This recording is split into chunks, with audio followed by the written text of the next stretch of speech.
We return to our alcohol empire with the view of baby Oakley sleeping sound, good old Hack out there cutting down some poplar trees for the settlement, and Bacchus tending the fields as per usual. 'Tis a more than wonderful day for some good old-fashioned adventures.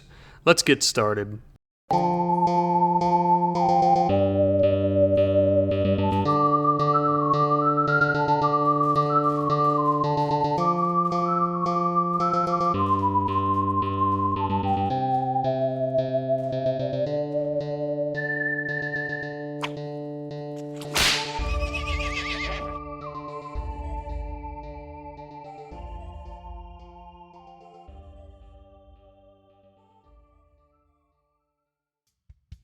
Today we start our episode with some unexpected visitors. We have a group of outlaws approaching with a young lady named Lucky, who they claim is Shortus's daughter. Since we are the Outlaws' #1 alcohol distributor, it didn't take much persuasion for them to just hand Lucky over to us. And we have a new additional child onto the family of Tree, Shortus, and Oakley.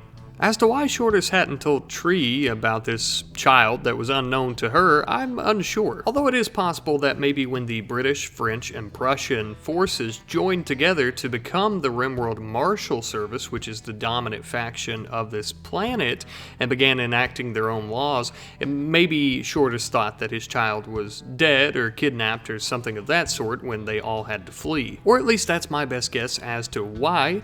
Regardless, we're happy to have her here. Shortus even built on to their current cabin to make room for a beautiful bed for her to stay in with baby Oakley. And even though she didn't know Tree or anything that her father had been doing for the past however long, she was very excited to see that she had a new baby sister and a stepmother. Speaking of family, I seen Reek outside playing with baby Oakley. He's really Uncle Reek at this point. He really seems to love that baby. I mean, sure, he carries around sticks of dynamite in his pocket that could go off at any second, but what's the worst that could happen? Now, something I want to start incorporating more in these videos are your all's suggestions and comments and feedback. I feel like I haven't been doing that enough, so that changes today.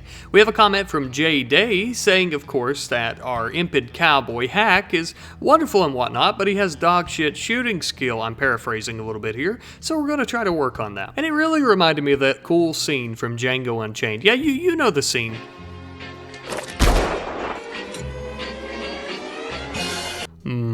Jamie Foxx. What a man. But never mind my cowboy fantasies. We had a man-hunting muffalo chasing Shortus around, and it was out for blood. This would be the perfect opportunity for Hack to give his shooting skills a good test. And thankfully, with Bacchus's help, he'd done better than expected, and he did end up managing, I believe, to get his shooting skill up to 1. I don't know if practicing on the barrels actually made any difference, but it looked very cinematic, and you know what? That is truly what's important, kind of. We also had a wonderful suggestion from Artemis Alphalink, who said that we should build a comfy little bed for White Lightning in Oakley's room next to her crib. I absolutely love this suggestion, and it seems White Lightning does as well. I think it's perfect. He can keep the girl safe during raids and any other threats as well. He could also just be a very good snuggling partner and keep them warm at night. Alright, now comes a kind of controversial point in the video. I apologize ahead of time. This is going to piss some people off, so I'm sorry. But, you know, our calendar really should reflect that we're 23 years in the future, so I fixed it so that we are. The only problem is that when I done that, I accidentally went a month behind. So we were in summer, and then 23 years later, we were in spring. So I apologize. I didn't do it to cheat or on purpose. I just didn't pay attention. So I'm so sorry about that. And at the least, we are now in the correct year. I'm going to try to do that for every series before actually beginning the series, of course. That way we don't have any issues like this in the future. I love you. Don't be mad at me, please. Sometime later, we received word from the Red Cove settlement offering us protection for money. After we denied this, they stated that they couldn't offer us protection and proceeded to raid us. Somehow I don't believe that they had our best interest at heart anyhow. Oh well, I guess we'll just have to go and slaughter them, because they're actually setting up some siege cannons, swivel guns, and things like that to try and bombard us. I'm not sure how they planned on doing that, because they set this up right next to a massive mountain, and I don't think the range on those swivel cannons and whatnot can go over the mountain. I guess we'll see though. We sent Reek down with his dynamite. We had planned on bombing them, but after he arrived, we actually had another raid from the Thromboian tribespeople. Now Now, the Red Cove settlement and the Thromboians hate each other more than they hate us, I believe, so this was a horrible idea on the Thromboians' part, though I'm sure they didn't know the settlers were here. They engaged in combat, and the settlers promptly kicked their ass and killed most of them, while the others began to run away, except for some that came from the southwestern part of the territory, and they didn't see the settlers at all and began to try and engage in combat with us. Of course, though, our bootleggers easily defeated them, with the majority of them ending up dead. Not long after this, I did notice that the Red Cove settlement's pivot guns and whatnot that they brought with them, just as suspected, could not fire over Silverhorn Mountain as it was absolutely massive, leaving them just stranded there to wait for backup to bring better artillery. And now they didn't know that we knew that they were here. We had sent Reek down to report this to the other bootleggers. So while the Red Cove settlement decided to take themselves a little snooze, we began moving in. The idea here would be for Reek to come around from the right with his dynamite and for us to come around from the left side with our firearms. Look, I even drew a little map for you. So of course Reek began tiptoeing over towards them on good old homebrew, and he threw the first stick of dynamite and he began getting the hell out of there. It was a bit anticlimactic because when their shells blew up, it simply made a smoke. They didn't actually explode, but that was okay. The dynamite shredded most of them, and we began opening fire on them. We were, however, still heavily outnumbered, so we began retreating through the cave where many of our spike traps were, so when they began chasing us, most of them would get hit by these traps and die, if not be terribly wounded. And the plan seemed to have worked as the settlers began fleeing. Well, most of them did, except for a few of them that were laying here crippled up in puddles, bleeding out. One of these bloodied up settlers by the name of Ninjak had a great construction skill as well as an intellectual skill, so we decided to kidnap the young lad and brainwash him into being a bootlegger. Now, with the settlers bruised and bloodied running away, some of them even running away holding their internal organs in their hands on the outside, they seem to have forgotten their swivel gun, so we decided to yank that and bring it back home with us. It would be in better hands with us anyhow. It didn't seem that they knew how to properly use it. A little bit of time later, I noticed that Lucky was having a little bonding session with her step-grandma Bacchus. It was a very sweet and nice moment. Bacchus was rolling up some cigarettes, probably not the best skill for a young child to learn, but at least they're bonding. And while we're on the topic of bonding, we decided to throw a big old drum party right in the center of our camp to celebrate the defeat of the Thromboians and the Red Cove settlement's siege against us.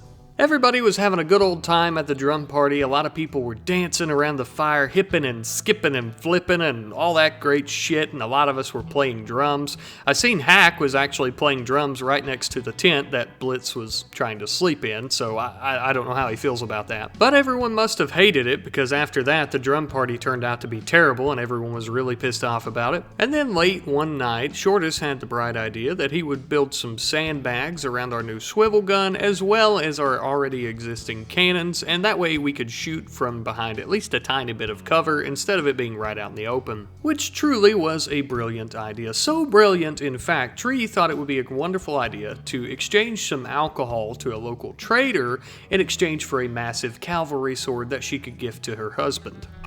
Not only was this a great gift to show their appreciation to Shortus, but also a wonderful gift that he could use to lead them into battle against any enemies of the bootlegging empire. And since we're on the topic of enemies against our bootleggers, we have a massive group of man-hunting foxes that have entered the area and are coming to try and eat us.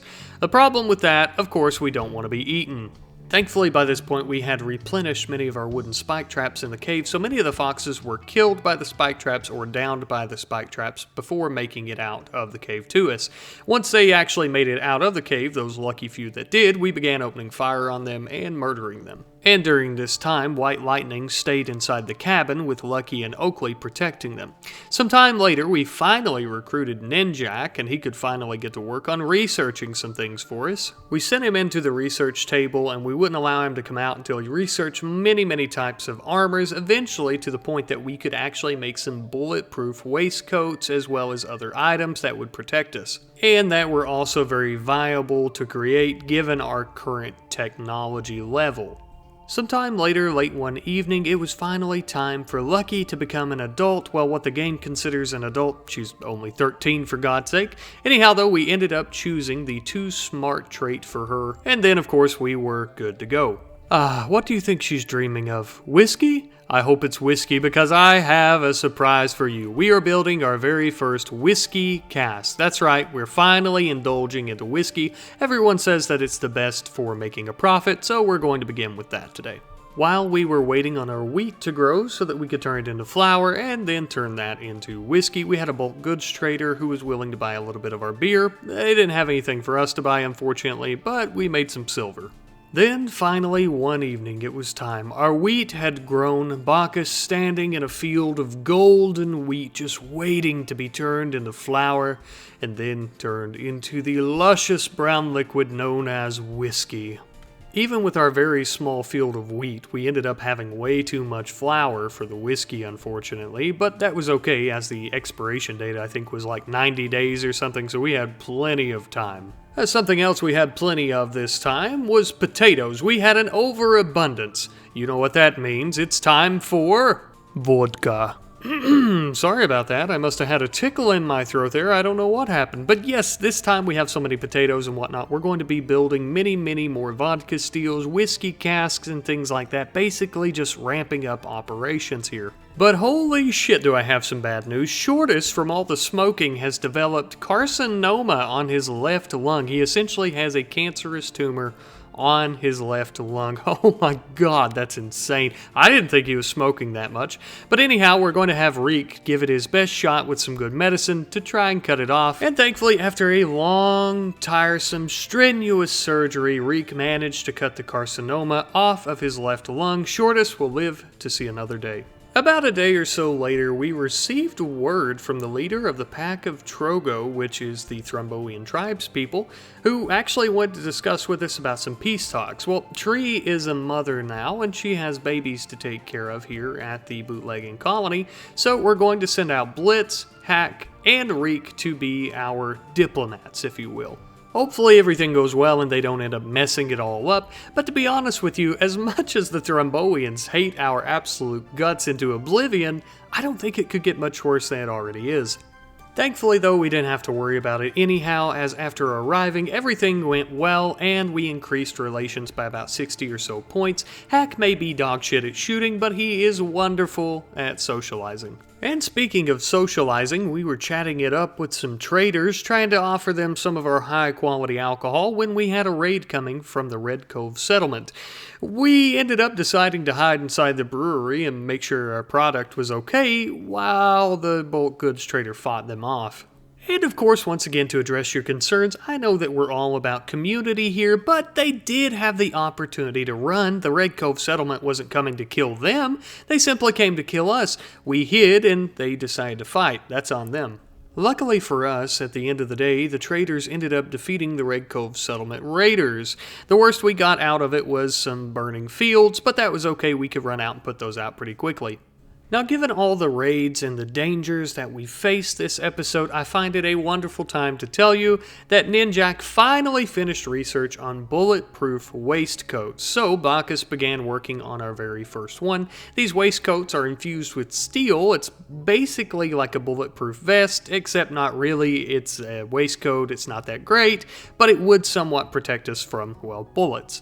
And to be honest with you, as many times as our bootleggers have been shot at, even just within this one episode, I'm pretty sure they would be willing to take what they could get. If we could research some type of strap to put logs on our bodies, I think they would jump at the opportunity. Since Bacchus made the darn thing, we allowed her to be the very first bootlegger to wear it. I mean, she would need to kind of get out any kinks or anything that it may already have in it that she needs to work on, so I thought it was a good idea. Sometime later, on a rainy, dark night, it was finally time to reap our yield of vodka from our distilleries.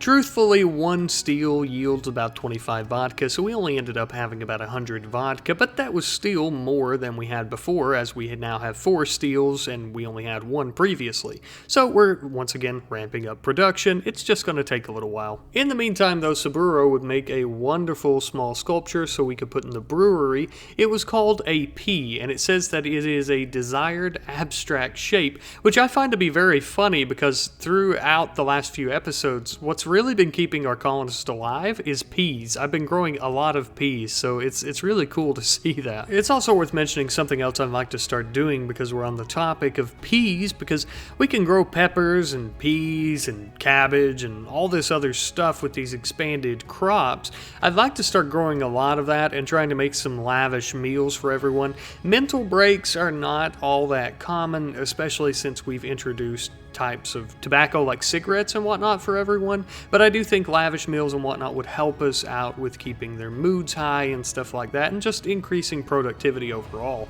And like I mentioned earlier in the video, you know, I want to try and incorporate more of your all's ideas and suggestions and things like that, so if you have any ideas, feel free to comment. They might not always make it into the series, the videos, or anything like that. They may give me ideas for other videos and series and things like that that we could do.